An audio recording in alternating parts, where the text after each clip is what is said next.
tamin'i Jesosy Kristy Tompo. Izay lohan'ny fiangonana mpamonjy antsika tompony zao fivoriana masina izao. Ary amin'ity alahady faharoa amin'ny karemy ity dia manana fotoana roa sosona isika. Ny voalohany dia nataterahantsika izao fanompom-pivavahana izao. Ny faharoa dia ny fivorimbe izay anaovantsika jery todika ny amin'ny fiainan'ny fiangonana tamin'ny taona 2024 iny ary ametrahana kosa indray ny asa ho amin'ity taona 2024 ity. Ampitombona amintsika rehetra ny fahasoavana sy ny fiadanana avy amin'Andriamanitra raintsika sy Jesosy Kristy Tompo. Amin'ny anaran'ny Ray sy ny Zanaka ary ny Fanahy Masina.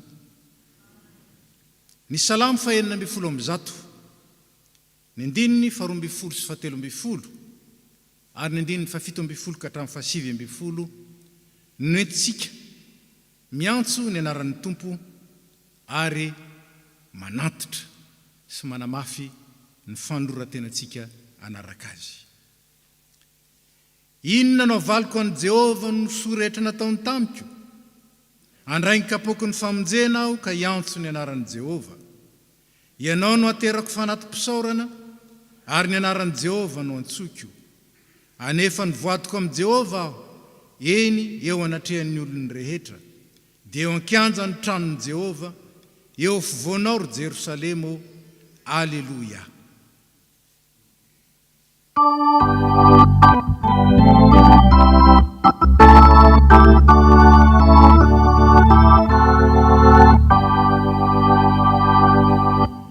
Ry Jesu ny fitiavanao no efa leanay, fa voavono ianao esolovanay, baraisonao re nei satraterina esau.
Mbola iara-mivavaka isika. Ry Andriamanitra Ray, Zanaka ary Fanahy Masina, Andriamanitra mandrakizay, Tompony zavatra rehetra, Andriamanitra pahary anay ary namonjy anay tamin'ny alalan'i Jesosy Kristy. Derainay ianao, ankalazainay ianao, asandratra iavo ny voninahitrao. Satria Andriamanitra lehibe ianao, tsy misy tahaka anao. Nefa dia Andriamanitra be famondram-po koa, ka noho ny fitiavanao anay nafoinao ny zanakao ary navelanao latsaka ny rany ho afaka ny ainy mba hahatonga anay kosa ho velona ary andray ny fiainana mandrakizay. Dia rainay ianao noho ny fahamarinanao fa tsy mba Andriamanitra mandaingana mamitaka ianao, fa ny teny fikasanao dia tanterahanao amin'ny fotoananao, ary tsy mivadika amin'ny fanekena ianao, fa miazona anay amin'ny sandro mahery ary mitantana anay amin'ny fahazavan'ny tavanao. Misaotra anao zahay, mankalaza anao zahay, satria manan'Andriamanitra azo itokina, manan'Andriamanitra azo ifikirana, ary manan'Andriamanitra loharanom-pahasoavana izay manome anay isan'andro ny zara tsara. Tompo, raha tafavory eto zay manome voninahitra anao ary miaona aminao mba andray ny hanim-panahy avy eny ambony dia ny teninao dia ampitoero aminay eto anivonay ny fanaina masina, anazava sy hitarika ary ampahery sy ampijoro. Dia amin'ny anaran-tsoan'i Jesosy Kristy ilay fahatanteran'ny fitiavanao no anonanay izany vavaka izany. Misaotra Tompo, amen. Petraka isika.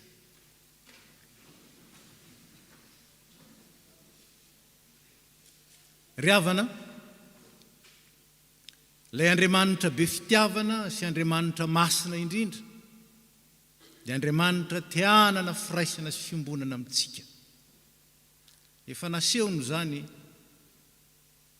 tamin'ny tondran'ny elontsika sy ny vokatra zany, ny aretintsika, ny fahoriantsika, ny ozona tokony hiatra amintsika nentiny, ny fahafatesana izay tambiny ota izay narahintsika nentiny.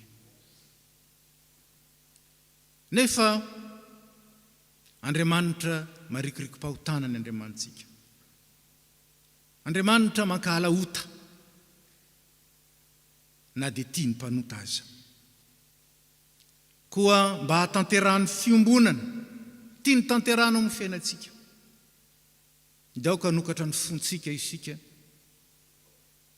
mba ho dioviny, ho tsoloviny, ho jereny ny efitrefitra rehetra izay mety hitoeran'ny loto ary amitsahany fahotana. Aboray aminy ary omeo azy mba ho dioviny amin'ny rany ary meteza ho avaozo ny fanahiny ny fanahintsika. Ataontsika hiram-bavaka ary ny fanampiny 720, fanampiny 720. Amen.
Tompo, raha tonga iaona aminao eto zay androany, dia fantatrao fa betsaka ny eritreritra tsara, ny fikasana tsara aty anatinay, kanefa tsy vitanay ny manohitra ny fakapanahy. Mbola malemy tokoa ny fonay, anika mora mirona any amin'izay tsy ankasitrahanao zahay. Mitady ny vetivety sy ny tsy maharitra zay, ka tsy mahay mibanjina ny mandrakizainao. Anio anefa Tompo, eo amin'ny fotoana izay ibanjinanay sy andrandranay ny Pasika, te hametraka ny fanirinay, te hametraka ny etaetam-ponay, te hametraka ny hoavinay, te hametraka ny mombanay manontolo, ny tena, ny saina, ny fo, fanahy eo aminao zahay. Diovy Tompo, sasao madio, ary ninona tsara, ninona kasitrahana, ninona matehidera, ninona mahasoa Tompo. Dia aoka tsisy asakana ny atanterano zany aminay noho ny famindram-ponao lehibe miaraka ny fiangonana. Ny rainay be famindram-po, mitalao aminao zay mamela ny erikay. Diovy zay ho afa-pahotana, sasao zay mba ho afa-keloka, ary avao zo ny fanahinay mba vonoka no anao. Ny fitiavan'i Jesosy Kristy zanaka mpamonjy anay no angatahanay aminao. Amen.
Andriamanitra be fitiavana ny Andriamanitsika, ary Andriamanitra be famindram-po, zay manatonao tsy mba ho laviko mihitsy, koa zay mibebaka marina, raiso amin'ny fatokiana sy fisaorana, ny teny anambaran'ny Tompo fa efa navelany ny helikao. Iara-mitsangana isika. Fa toy izao no nitiavan'Andriamanitra izao tontolo izao, nomeny ny zanan'ilay tokana mba tsy ho very zay rehetra mino azy fanana fiainana mandrakizay. Fa tsy misy manana fitiavana lehibe noho izao, dia ny manolotra ny ainy amonjy ny sakaizany. Ianareo ny sakaiza koa ny Tompo, raha manao arak'izay sitrapoko ianareo. Koa ianareo izay nanatona azy marina tokoa, ny bebaka teo anatrehany, matoki fa ny rany Kristy sy ny ainy nalatsaka teo amin'ny azo fijaliana sy nafoy teo amin'ny fahafatesany. Mahafaka anao, manafaka anao amin'ny fahotanao rehetra. Amen. Ataotsika ny fanampiny fahafito.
toy izany ny fontsika nahazo famelan-keloka dia mifalia koa raha mamela ny eloko ny rehetra izay nanao ratsy tamintsika na nananantsika alahelo. Faoka ho tahaka ny namelan'ny tompony eloka reo no mba hamelanareo eloka kosa hoy ny soratra masina. Ary antsika izay voavela eloka ary namela eloka dia noho ny sitrapon'Andriamanitra ho antsika indray amin'ity maraina ity. Araoko tahaka izany koa ianareo ka ny tenanareo dia ataovy efa ho maty noho ny amin'ny ota, fa velona n'Andriamanitra kosa ao amin'ny Jesosy Kristy. Ko aza vela ny ota anjako amin'ny tenanareo mety maty, anaranareo ny filany, ary aza manolotra ny momba ny tenanareo amin'ny ota ho fiadin'ny tsy fahamarinana, fa atolory ny tenanareo an'Andriamanitra toy nefa maty nefa velona, ary momba ny tenanareo ho fiadin'ny fahamarinana ho an'Andriamanitra. Voninahitra any amin'ny avo indrindra ho an'Andriamanitra.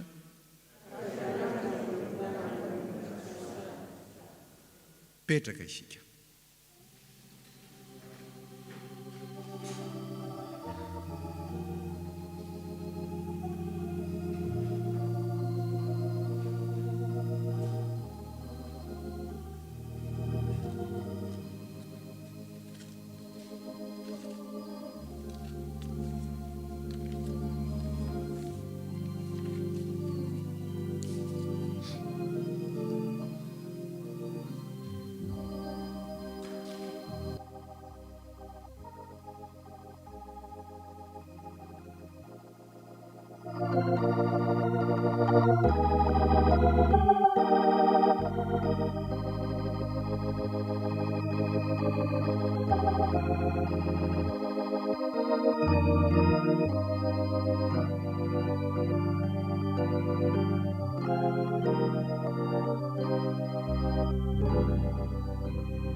Tonga amin'ny fotoana izay andrenesantsika ny teny voarakitra amin'ny soratra masina isika.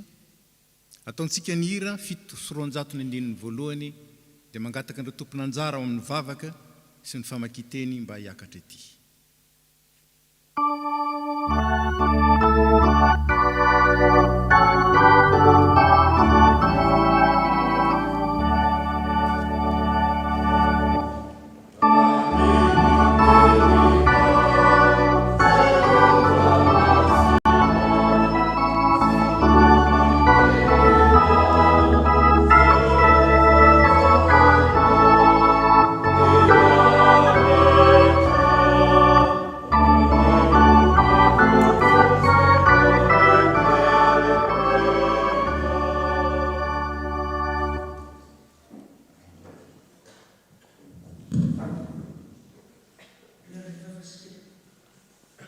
Mangataka ny fanahy masinao izahay Andriamanitra amin'izao fotoana izao, ianonay ny sy andraisanay ny teninao izay teny fiainana sy fanazavana ny lalanay, mba ho ampiarinay eo amin'ny fiainanay ary anatanterahanay ny marina eo anatrehanao. Amin'ny anaran'i Jesosy Kristy, Tompo sy Mpamonjanay no anaovanay izany vavaka izany. Amen.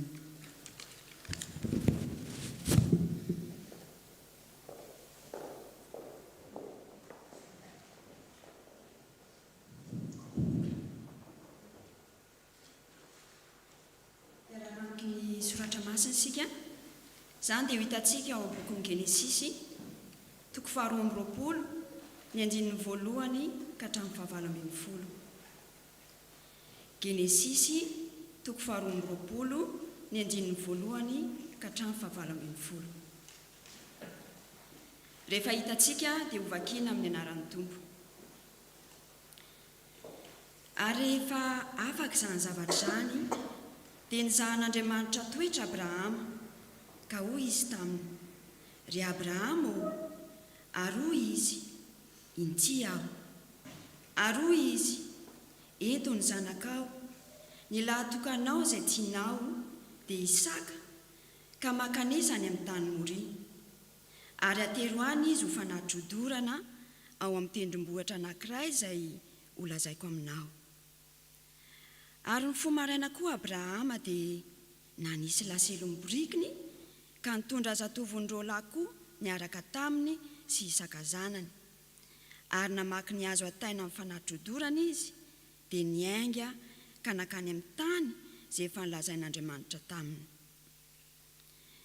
Nohony tamin'ny andro fahatelo Abrahama dia nanompo ny masony ka nahatazana ny tany tery lavitra ery. Ary hoy Abrahama tamin'ny zatovony, mijanona eto amin'ny boriky ianareo fa izaho sy ny zazalahy andehako ery. Ary hivavaka izahay dia hiverina eto aminareo indray. Dia nalainy Abrahama ny azo ataina amin'ny fanatrodorana ka natataony any isan-kazanany, fa izy kosa nitondra ny afo sy ny antsy teny an-tanany. Ary dia niara-nandeha izy mianaka. Ary Isaka niteny tamin'ny Abrahama arainy ka nanao hoe, rikako io. Dia hoy izy, inty aho anaka. Ary hoy izy, ndreto ny afo sy ny kitay, fa aiza kosa izay ondry atao fanatrodorana? Fa hoy Abrahama, anaka, Andriamanitra no hita izay ondry atao fanatrodorana. Dia niaraka nandeha izy mianaka.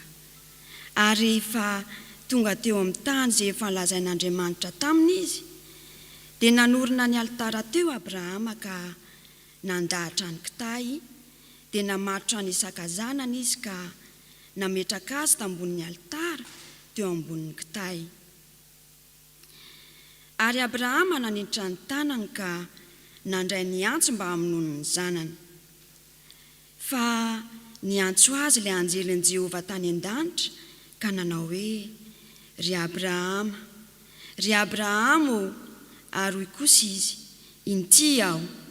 Dia hoy izy, aza manindra ny tananao amin'ny zazalahy, ary aza maninona azy akory ianao, fa hitako izao fa matahotra an'Andriamanitra ianao, ka tsy narovanao tamiko ny zanakao, teny lahatokanao. Ary Abrahama nierika anjery ka indro nisy ondry lahy teo voany, voasangazotry ny kiritrala ny tandrony. Dia lasy Abrahama ka naka ny ondry lahy ary nanatitra azy ho fanatrodorana ho solon'ny zanany. Ary ny anaran'izany tany izany dia nataony Abrahama hoe Jehovah Jireh. Dia izany no anaovana mandraka ankehitriny ny hoe any an-tendrombohitra nisehoan'i Jehovah. Dia niantso any Abrahama fanondroany tany an-danitra ilay anjelin'i Jehovah ka nanao hoe, ny tenako no nianianako, o Jehovah, satria nanao izany zavatra izany ianao, ka tsy niaro ny zanakao ilay lahatokanao, dia hitahinao tokoa aho, ary amaro dia amaro ny taranakao, ho tahaka ny kintana eny amin'ny lanitra, sy ho tahaka ny fasika izay any amoron-dranomasina, ary ny taranakao ahazo ny vavahadin'ny fahavalony. Ary amin'ny taranakao no hitahiana ny firenena rehetra ambonin'ny tany, satria nanaiky ny teniko ianao.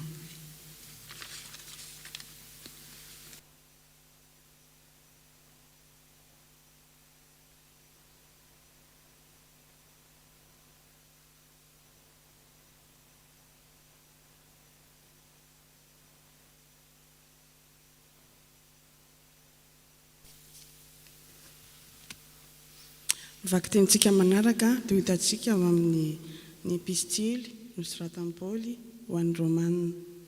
Ny epistily nosoratan'i Paoly ho an'ny Romanina. Amin'ny anaran'ny Tompo, inona ary no lazaintsika ny amin'ny zavatra izandry raha Andriamanitra no momba antsika? Iza no atahotra antsika izay tsy niaro ny zanany lahy fa natolony hamonjy antsika rehetra izy. Tsy omena antsika miaraka amin'ny mamam-pona koa ny zavatra rehetra. Iza no hampianga ny olom-ba fidin'Andriamanitra? Andriamanitra manamarina azy. Iza no manameloka? Kristy Jesosy no efa maty, eny sady nitsangana tamin'ny maty koa ka mitoetra eo aminy amin'ny tanakavanan'Andriamanitra ary mifona ho antsika. Amen.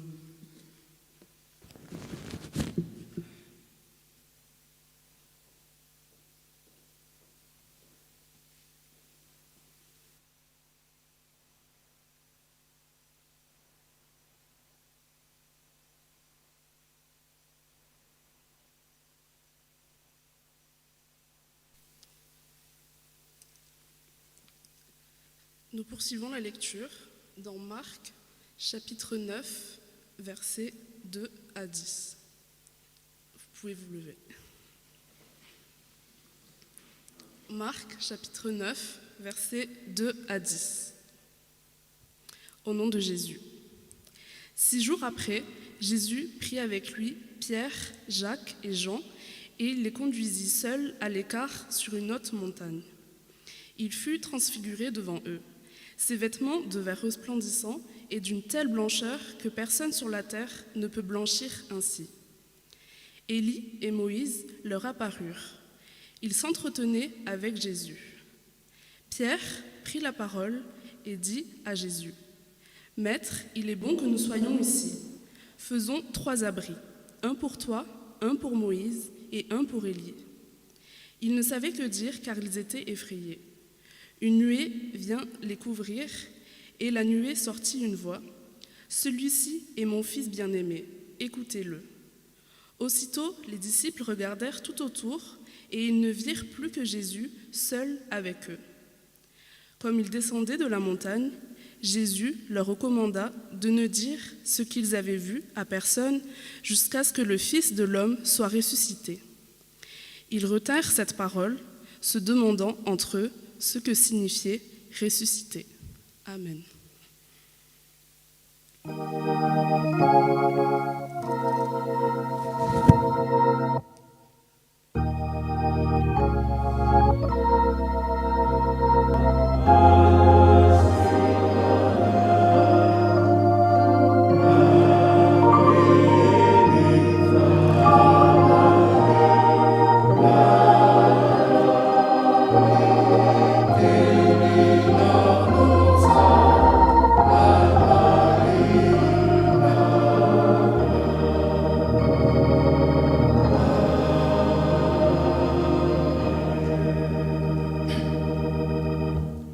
Tatsika ny andininy fa efatra amin'ny fito sy roanjato.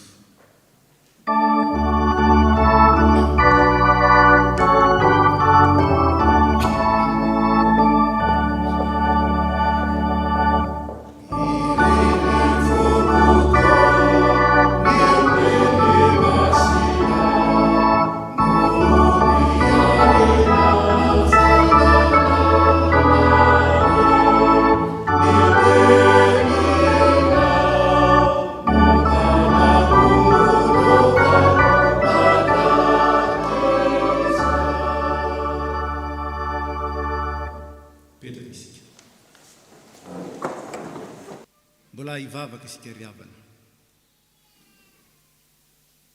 Ny teninao ny fanilon'ny tongotra sy fanazavana ny lalana.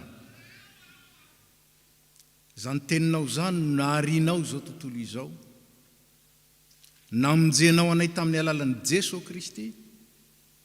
Ary zany teninao zany dia efa nianiananao. Fa tsy verina aminao foana raha tsy natateraka izay nanirana azy. Fa hoy ny anjely, tsy misy tsy ho tanteraka ny teny rehetra izay naloko ny vavan'Andriamanitra. Sarobidy aminay ny teninao Tompo. Sarobidy noho ny arena be, noho ny fananana be. Meo anay ny hay hamantatra ny sitraponao amin'ny alalan'ny teninao, ifikiranay amin'ny teninao. Dia amin'ny anarantson'i Jesosy Kristy ilay teny tonga nofo nonina taminay. Amen. Ny perikopa amin'ity alahady faharoa ny advento ity dia nanondro antsika ireo texte telo sosona: Genesis 2:20, ny Romanina 2:9 ary ny filazantsara araka ny Marka 2:7. Ny voamieran'ny fiainam-piangonana dia ny sintona. Ny loha hevitra ary isaky ny alahady moa dia ny voamieran'ny fiainam-piangonana no sintona ireo hevitra fonosy ny perikopa. Ka androany dia ny foto-kevitra ho banjintsika dia ny hoe tsy misy mahatohitra izay omban'Andriamanitra.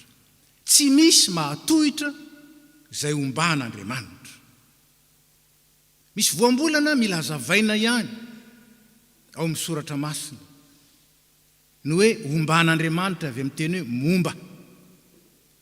ino ny hevitry ny hoe momba be deaibe ny heviny amin'ny teny malagasy fa eto amin'ity texte ity dia ny fampiasantsika malagasy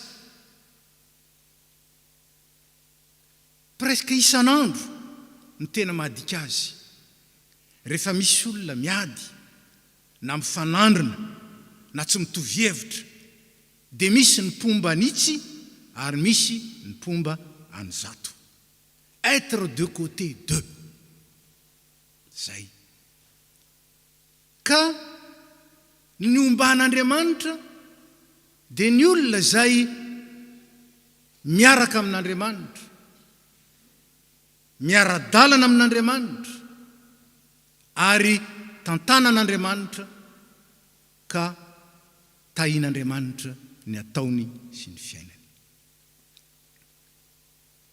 Dia hoy Paoly apôstôly, raha Andriamanitra ny momba antsika, iza no atohitra antsika? Tsy misy mahatohitra zay omban'Andriamanitra. Tenin'ny finoana io ambaran'ny Paoly io tenin'ny finoana ary mila raisina amin'ny finoana. Misy ny olona manko manaraka an'Andriamanitra ihany fa mba manarakaraka eo mivavabavaka eo mba miainoaino eo zay. Fa eto lay omban'Andriamanitra dia miraiki-po aminy ary tsy misy mahatohitra. Tsara ny manamarika fa ny teny dia tsy milaza ny hoe tsy misy manohitra izay omban'Andriamanitra. Tsy zay. Tsy misy mahatohitra. Tsy hoe rehefa miaraka amin'Andriamanitra tsika dia tsy misy mpanohitra na tsy misy manohitra. Au contraire. Zao aza ny lazain'ny Tompo, ho alan'ny olona rehetra ianareo noho ny anarako. Noho izany ny olona miaraka amin'ny Tompo misy manohitra, misy mpanohitra. Raha nisy ny sedra fanoherana dia tsy nisy tahaka ny Tompo, tsy nisy tahaka ny Jesosy. Tonga tany amin'ny azy izy, ny azy tsy nandray azy ary marina nandritry ny fiainana io hatramin'ny ombony teo amin'ny azo fijaliana. Saingy izao tsy nisy nahasakana ny fahatanterahany misiona na ny mission, ny asa iraka ny andikana azy amin'ny teny malagasy. Tsy nisy nahasakana ny fahatanterahany asa iraka zay nanondray azy tety an-tany na dia ny devoly azy. Ny devoly dia ny hevitra fa raha ho vonoiny io zanak'Andriamanitra io ombona amin'ny azo fijaliana, zany nasesiny tao amin'ny fon'ny jiosy, omboy raha maty eo ny zanak'Andriamanitra, vitany amin'Andriamanitra. Saingy teo indrindra na voafandrika ny devoly sady mpamitaka no fitahana. Zany moa nylazan'ny soratra masina ny olona zay manaraka any Satana, sady mamitaka ny fitahana. Ka lay mpamitaka andray eto ny voafitaka. Fa teo amin'izay nanombohany an'i Jesosy Kristy tamin'ny azo fijaliana, teo naresy azy. Teo naresy ny herin'ny fahafatesana zay fiasan'ny devoly. Io ny fiasany, ny herin'ny fahafatesana. Resy teo. Tsy misy mahatohitra zay omban'Andriamanitra. Raha mba fantany tokoa manko, saingy tsy fantany. Ary zany ny lesona lehibe ho antsika. Na dia mahalala zavatra maro azy, ny fanaratseny amin'ny rivotra sy ny devoly ary mahavita zavatra maro, tsy mahatohitra an'Andriamanitra izy. Ary tsy afaka miditra any amin'ny sekret an'Andriamanitra izy. Ka inona no azahoantsika misedra? Ny fanoherana. Inona no azahoantsika misedra? Ny fanoherana. Avy amin'izao tontolo izao, avy amin'ny nofo, avy amin'ny devoly sy Satana. Inona ny tahotra an'Andriamanitra? Ny tahotra an'Andriamanitra zao anefa misy ny atao hoe tahotra sy ny atao hoe tahotra. Samy hafa ny tahotra ororo zay mahatonga ny olona angovotra, andositra, hiafina, analavitra. Zany le tahotra ororo. Rehefa misy zavatra mampatahotra ny olona mitsoaka izy, lasa izy mandeha, miafina izy. Ary tahaka izany nataon'ny Adama sy Eva tao amin'ny saha Edena rehefa natsapa fa nandika ny didin'Andriamanitra izy, natahotra an'Andriamanitra izy ka dia niery tao amin'ny saha. Tsy zay ilay matahotra an'Andriamanitra lazainy ny soratra masina. Tsy zay. Asa. I Abrahama mihitsy no natolotr'Andriamanitra antsika ohatra ny amin'izany hoe tahotra an'Andriamanitra zany. Hitako zao fa lehilahy matahotra an'Andriamanitra ianao. Hoy izy tamin'ny Abrahama rehefa nanolotra ny zanany ho vonoina ho an'Andriamanitra, atolotra, ho fanatitra ho an'Andriamanitra i Abrahama. Fatatsika ny tantaran'i Abrahama, 570 taona izy raha nantsoin'Andriamanitra. Ary nasainy niala tamin'ny fototra ny orenany. Miala amin'ny tanin'ny rainao, miala amin'ny tranon'ny rainao. Zany hoe ilay fototra, ilay racinany, déracinement, zany no hevitra ny fiantsonan'ny Abrahama. Miala ianao amin'io, ny fikiranao io. Mety atsotsika koa zany hoe tany razana teo amin'ny Abrahama zany. Ka any amin'ny tany zay atoroko anao, nomaniko ho anao. Ary tia zava-dehibe, hiteraka avy amin'ny alalan'ny Sara ianao. Ka ho be dehibe tahaka ny kitana eny amin'ny lanitra, ary tahaka ny fasika eny amoron-dranomasina, eny amin'ny plage. Tahaka zany ny abetsaka ny taranakao. Zany ny teny fampanantenana nataon'Andriamanitra azy. 570 taona izy. Nandeha i Abrahama mitety tany rehetra teny. 100 taona izy vao niteraka an Isaka Sara. 100 taona. Zao anefa ny tokony tsarovana. Nandritra zay fotoana rehetra zay, dia nomba azy Andriamanitra ary nanambina azy. Niaro azy izy, nanolona ireo zay natahorany. Natahorany mihitsy, tsara tarehy be le Sara. Dia natahorany. Na ny mpanjaka ny Egypta, na ny mpanjaka Abimeleka, natahorany. Ka dia lazainy, nabaviko fa tsy vadiko. Narovan'Andriamanitra tamin'izany izy. Ka nefa sakiaka ny vadiny reo, nanarin'Andriamanitra, ny faizon'Andriamanitra.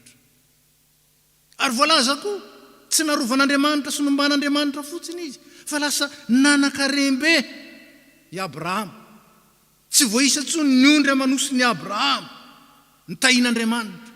Saingy zao, mbola tsy tanteraka. Mbola tsy teraka Isaka. Mbola tsy tanteraka le teny. 520 taona ny andrasana. Teraka ary Isaka, zanaky ny fanterana. Amin'ny Malagasy zany hoe zanaky ny fanterana zany sarobidy. Ary mainka fa zanaka lahy tokana. Lahy tokana. Ento izy ilay zanakao lahy tokana io, ilay tianao io. Ilay zanaky ny fanteranao io. Io lay mba ny fanantenanao ny amin'ny hoavinao io. Ento io. Vonoy atao visorona ho ahy. Dia avy hatrany dia nandeha Abrahama. Tsy ny salasala Abrahama. Ny fomaraina koa Abrahama ho ny tantara. Fa nahoana ary? Nahoana i Abrahama no nandeha? Satria natahotra an'Andriamanitra izy. Ary ndeha ho azavaina amin'izay. Hoe ino ny dikan'izany hoe matahotra an'Andriamanitra zany? Misy zavatra telo ao anatin'ny fahatahorana an'Andriamanitra. Zay hafa noho ilay orooro, tahotra, mahatonga anao andositra. Voalohany, ny olona matahotra an'Andriamanitra dia olona mahita sy mahalala ny fahalebiazana. Ny ainan'ny Abrahama zany. Nandritra izay 520 taona zay ny andrasany an'i Isaka. Dia hitany ny halebeny ty Andriamanitra ty. Fa ninonino tao mizara tany izy. Nasainy mifidy lota hoe le teny tany tsara fidiony ianao. Dia le tsy tiany lota no anjarany Abrahama. Neny Abrahama indray nibetsaka noho ny lota. Neniny lota. lehibe ty Andriamanitra ty. Tsapan'Andriamanitra ny fitiavana. Tafany Abrahama azafady ny fitiavan'Andriamanitra azy. Fa na dia tao azany, atao hoe tsy fatokiny. Rehefa natosiky Sara izy, andany anao mandry amin'ny Agara le mpiasa ary. Angamba io ngamba niteraka ho anao, nanaraka ihany Abrahama. Tsy finoana zany e. Marimarina koa moa noho ny fiombonany tamin'ny vadiny, nanaiky ihany izy. Na dia teo azo izany, tsy nivadika Andriamanitra. Nomeny any Isaka ihany, tsapany Abrahama ny fitiavan'Andriamanitra. Tsisy ohatr'izany. Ary hitany Abrahama ny fahamarinan'Andriamanitra, tsy mivadika amin'ny teniny izy. Rehefa nahita zany ty Abrahama ty, dia natoky sy niankina taminy. Natoky sy niankina taminy. Hanika tsy gagitsika raha tonga amin'izay izy. Vao niteneniny tompo hoe andany, atero fanatitra ho andro zanakao vonoina, lasa ny fomarainy Abrahama dia lasa. Manoa sy manatanteraka ny baikony. Reo ny fahatahorana an'Andriamanitra.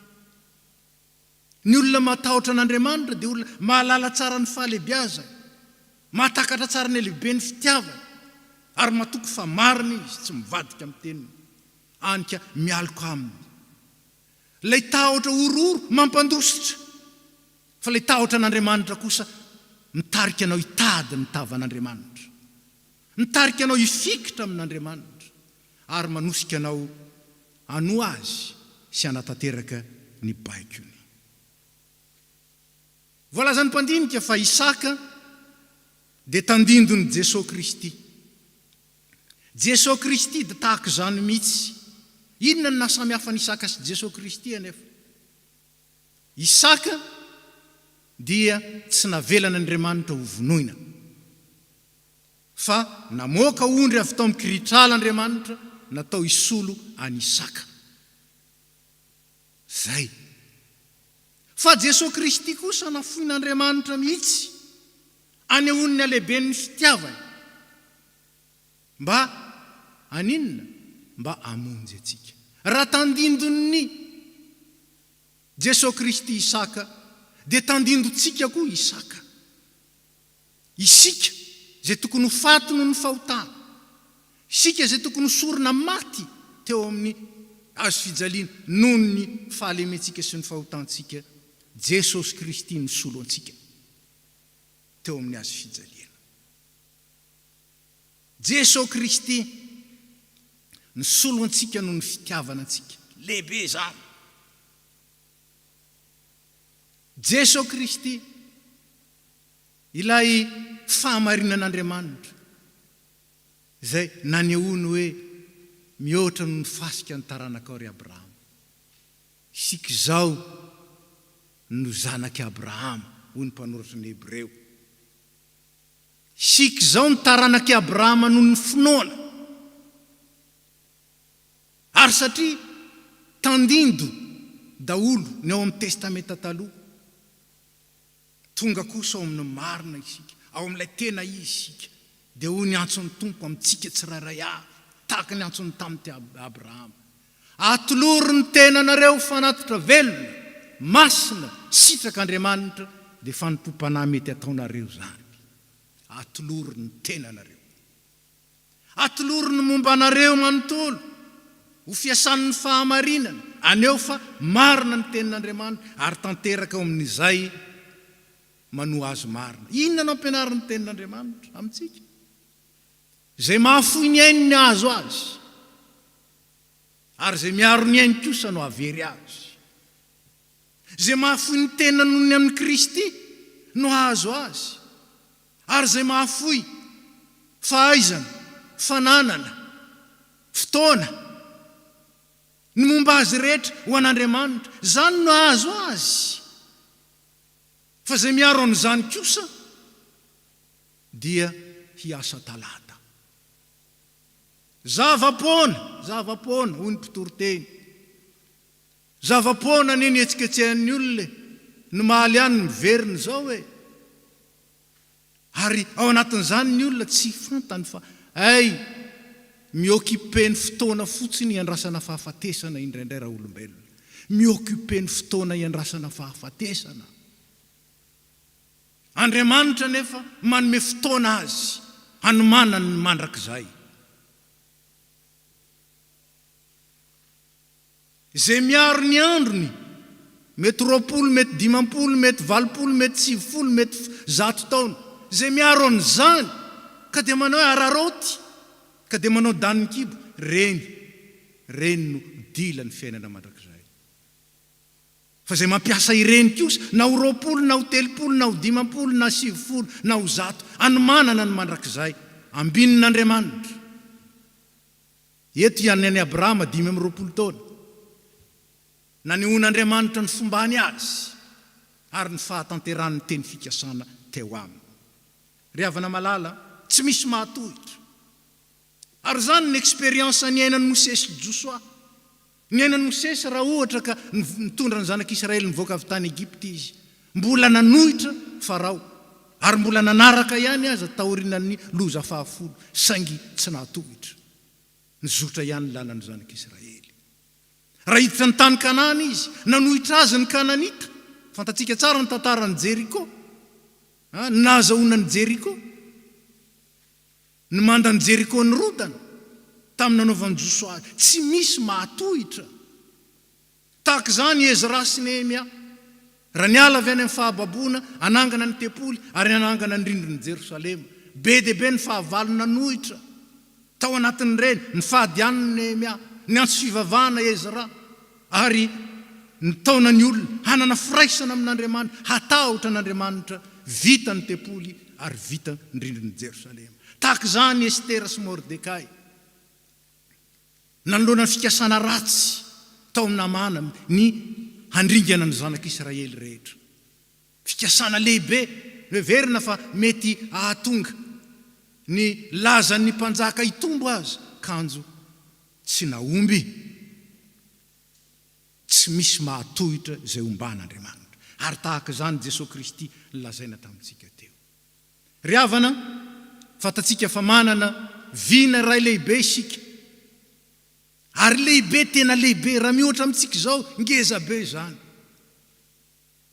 Hanorina trano fiangonana, trano ho an'Andriamanitra.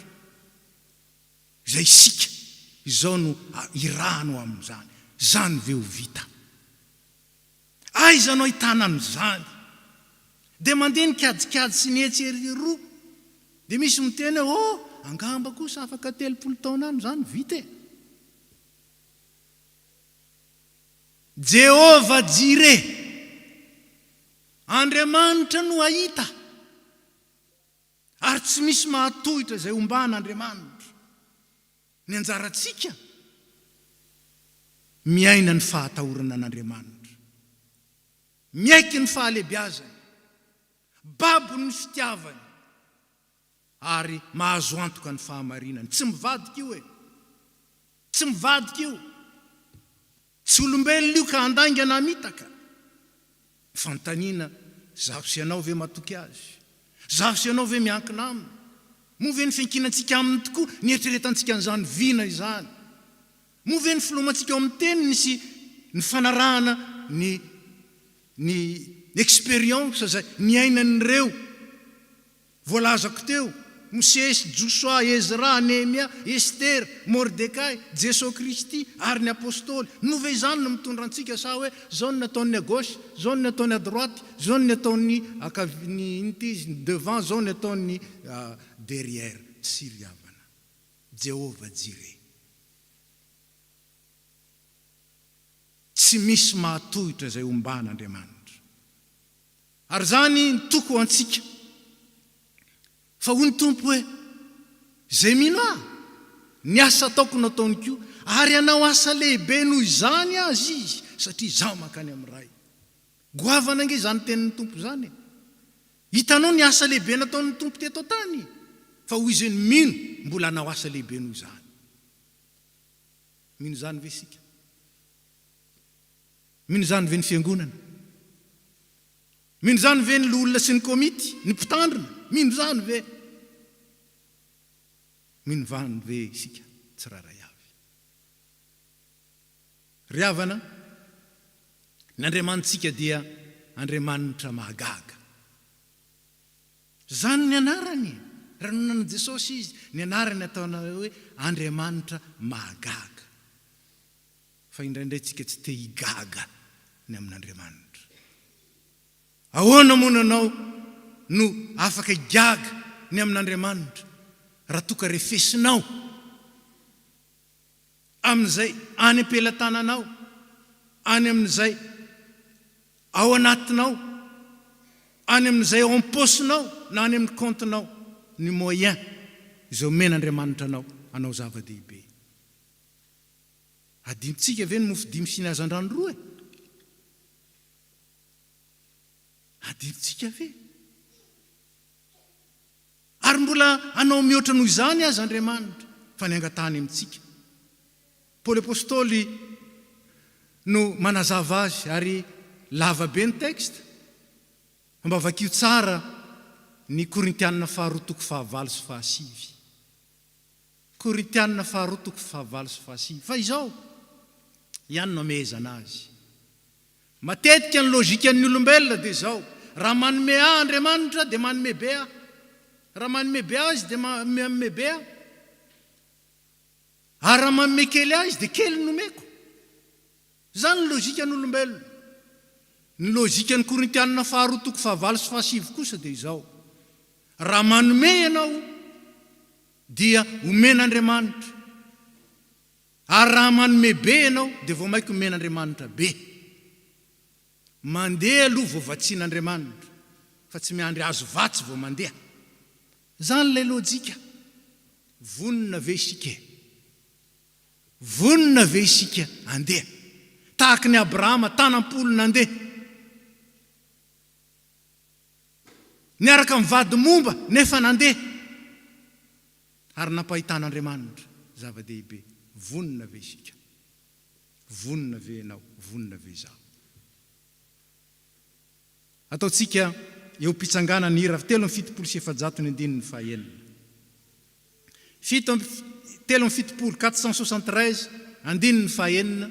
Ataotsika fanekempinoana izany.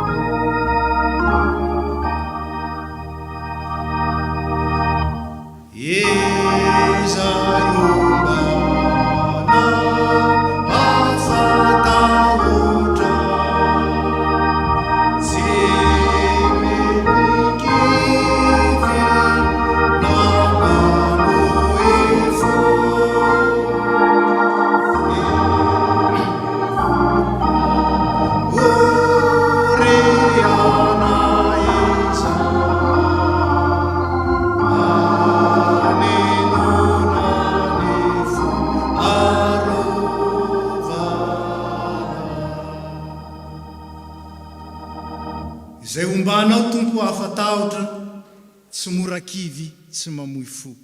Meo anay ny atoky fa tsisy mahatohitra zay ombanao, meteza omba ny fiangonana. Ho voninahitry ny anaranao zany. Amen. Petraka sika.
Falewe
ira fa zao ny farany ao hoe Andriamanitra tsy mandao fa izy miandry ahy sy anao. Zay ny farany le hira. Ny zava-dehibe dia ny azahoantsika mibanjina ny ho avy miaraka amin'ny tompo.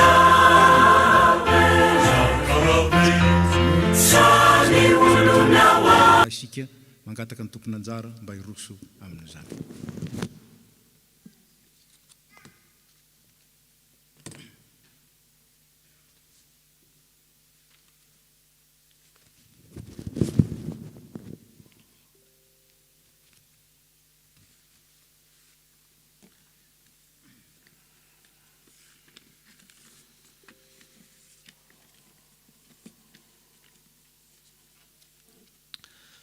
Ny mpitarina sy ny komite FPMA Toulouse dia faly miara-batsika amin'ny anaran'i Jesosy Kristy, lohan'ny fiangonana ary tompon'ny asa. Vaovao faritany, V3e fatsanana, mbola mitohy ny fanentanana amin'ny souscription ho fanohanana ny projet mpitandrina matianina eto amin'ny faritany Atsimo andrefana. 300 € isam-bolana no anjaran'ny TAF Toulouse ho fandraisana anjara amin'ny vatsy fiveloman'izany mpitandrina izany. Isy formulaire na souscription ho fenona ho an'izay maniry andray anjara amin'izany asa lehibe izany. Amin'ny volana Mai no manomboka maka postra ny mpitandrina izay voafidy eo, mifarana tamin'ny herinandro ny acte de candidature. Vaovao tafo, raky mpisaorana. Misaorana Jehova ary fanahiko ary aza misy adoninao ny fitahiny rehetra. Salamo fa 3:2. Misy olona tsy mitonona anarana manolotra rakitra fisaorana 50 € ho an'ny fiangonana ary 50 € ho an'ny mpitandrina ary mangataka vavaka fisaorana. Raky mpisaorana faharoa. Misaorana Jehova ary fanahiko ary izay rehetra atao anatiko misora ny anarany masina. Salamo 7:1 olona tsy nitonona anarana ihany koa nanolotra rakim-pisaorana 50 € ho an'ny fiangonana. Rakim-pisaorana 3 fa ny fihevitro tsy fihevitrareo ary ny lalanareo tsy mba lalako ho Jehova. Isaia 5:9. Eny, na dia teo aza ny fiheverana fa tsy afaka miara-mivavaka toy ny fanao noho ny Covid-19, indrindra ho ahy izay monina aty Toulouse any akaiky Perpignan, dia feno fifaliana sy tojo fitaizam-panahy tokoa ny tenako ka mankasitraka feno anareo tompoko amin'ny fiara-mivavaka mahafinaritra aminareo. Isaky ny alahady amin'ny alalan'ny YouTube nandritry ny taona 20 ka mandraka ankehitriny. Andriamanitry ny fanantenanany ameno anareo amin'ny fifaliana sy ny fiadanana rehetra mba hitombonareo amin'ny finoanareo noho ny herin'ny fanahy masina. Romanina 10:13. Ho fankasitrana an'Andriamanitra dia manolotra rakitra ny tenako mitentina 500 € ka 200 € ho an'ny mpitandrina, 200 € ho an'ny trano fiangonana ary 100 € ho an'ny fiangonana.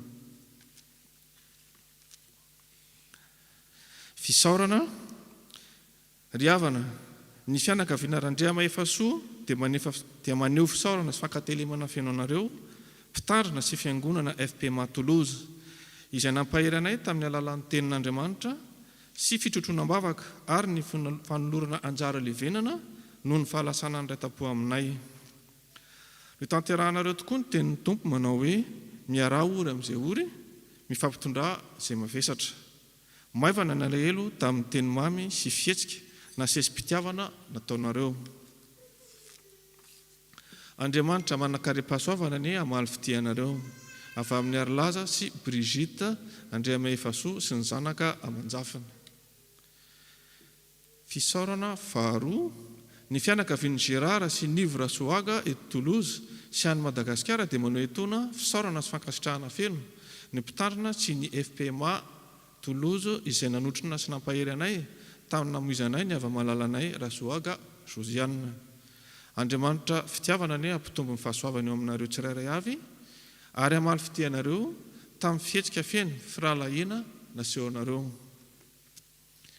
Sampana tanora kristiana, ne te prends pas pour un sage, crains l'Éternel et détourne-toi du mal.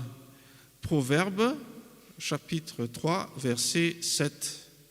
La STK a le plaisir de vous retrouver à son vendredi des jeunes, le vendredi 5 mars à 19h30, avec pour titre « Pas si mignon ». Il aura lieu sous format numérique sur la plateforme Zoom et le lien sera communiqué ultérieurement sur les réseaux STK FPMA Toulouse. Cette soirée est ouverte à tout le monde. Ainsi, nous vous attendons une nouvelle fois nombreux pour cette soirée de louange, de partage, d'édification et de prière. Soyez bénis. Sampana vehivavy kristiana. Nisy ataonany sampana vehivavy kristiana dia ho tanterahana ny asabotsy 13 martsa sy ny alahady 14 martsa ho avy izao. Isy fiofanana tarihan'ny mpitandrina Élisée Andriamiandra ny asabotsy tolakandro izay miopana amin'ny lohahevitra no vidiana dia ny Salamo 7:10 14 manao hoe hideranao aho fa matahotra sy mahatalanjona no nanaovanao ahy, mahagaga ny asanao ary fantatry ny fanahiko marimarina izany. Ho fanohanana ny asan'ny fiangonana dia hanatanteraka vente de miel direct au producteur ny sampana ka hanentana antsika mba handray anjara amin'izany. Miel toute fleur, miel de châtaignier, miel de forêt.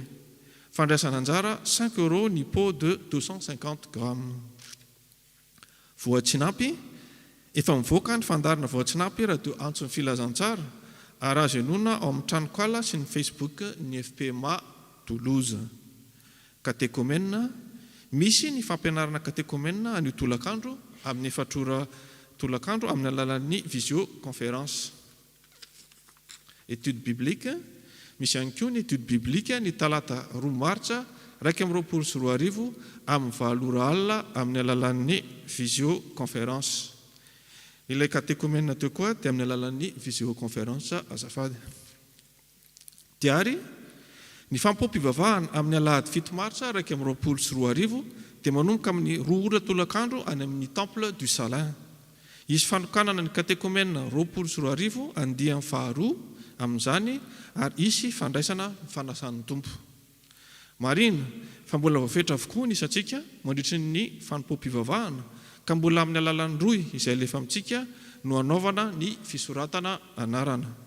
Misaotra antsika dia no hatramin'ny farany ny voninahitra ho an'Andriamanitra ireriana.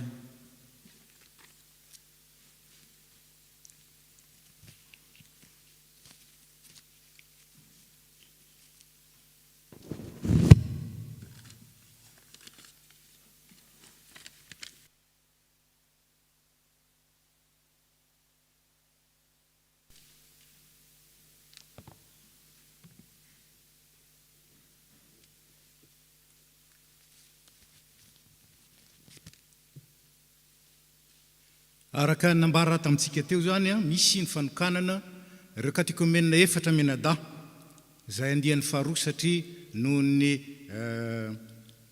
famerana nisan'ny mpiangona dia nozaraina andian'ny roa izy ireo ny 12 menada nitokanana tamin'ny heritaona ny 4 menada no tokanana kosa amin'ny alahady zao ka ireto zany katekomena izany.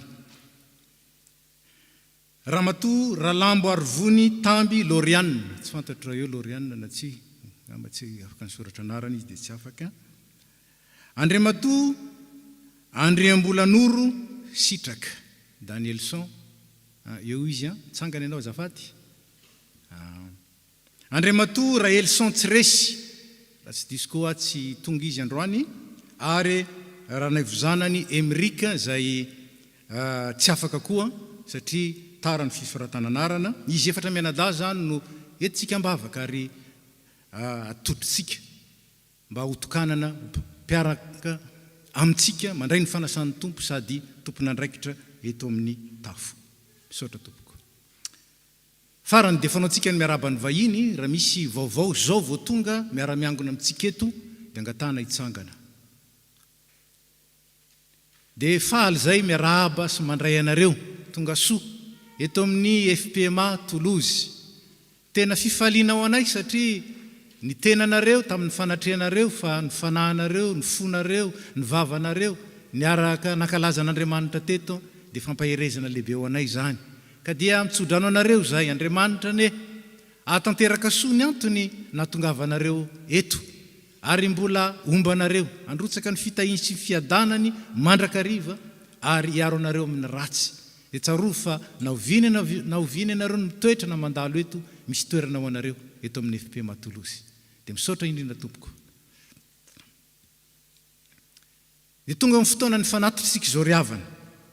Araka ny lazaina moa dia rakitra indray mandeha ihany no tatazana amintsika, zany hoe atambatra ao anatina rakitra iray le mahazatra antsika indroa. Averina ihany zany mandra-pahazatra antsika. Ataontsika ny hira fa 20 izay nangatahany namantsika nandray fahasoavana tamin'ny herin'ny androany tamin'ny rakim-pisaorana. Hira fa 20. Bye.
mbola iara-mivavaka isika.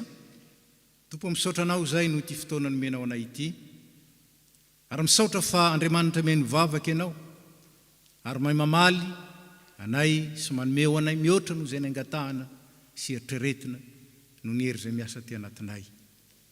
Tianay nefa nemetraka ireo namanay, ao ireo azo pahoriana, ao ireo mararina ny amin'ny hopitaly na ny tokantrano, ao ireo tojo fahasairanana maro samy hafa.